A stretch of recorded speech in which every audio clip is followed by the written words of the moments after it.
By now the court was whispering, "Why does the king spare her? What magic does this girl possess?" But Shahryar knew the truth.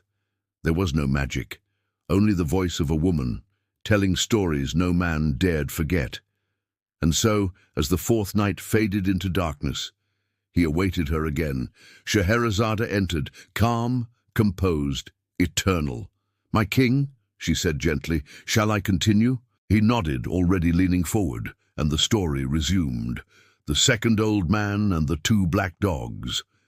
The demon, having heard the first tale, allowed the merchant to keep 1/3 of his life, but then a second old man stepped forward. He held chains of silver, and at the end of those chains, two large black dogs, eyes down, silent, miserable. "If my story moves you," the old man said, "grant him another third." The demon snarled, "Speak." And so the second tale began. "These dogs you see," the old man said, "were once my brothers. We were 3, sons of a merchant. When our father died, he left behind wealth, ships and lands.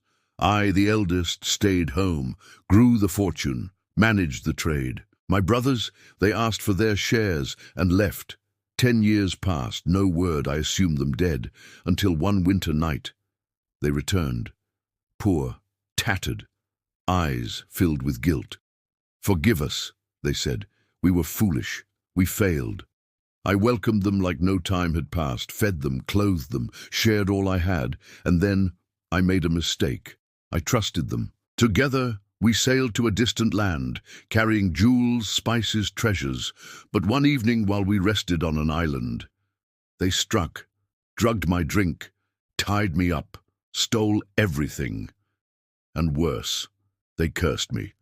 'Let him drown,' one brother said. But the other hesitated. 'No, something worse.' They summoned a sorceress. 'For gold,' she agreed. 'Turn his flesh into sorrow,' they said, 'his fortune into salt.' But the sorceress took pity. Instead, she turned them into beasts, 2 black dogs. 'For a decade they will follow you,' she said, as a warning, a weight, a lesson. And so they have, not as brothers, but as shadows of betrayal." The demon sat in silence, his claws flexing. Then he said, "The merchant may live 2/3 of his life. One more tale remains." And so the third old man stepped forward. But in the palace, the mood had shifted. Shahryar sat in thought. These stories, these confessions echoed his own pain. Betrayal, rage, justice, but something else too, regret. Scheherazade closed the night with a whisper. "Tomorrow, my king, the third tale and the merchant's fate." He didn't hesitate this time, just whispered, "Tomorrow." Next episode, the tale of the third old man, the speaking statue. Like what you heard, subscribe now. The next tale will bring us deeper into the web and closer to the heart of the king himself. Comment below, can you forgive betrayal, or would you curse it forever?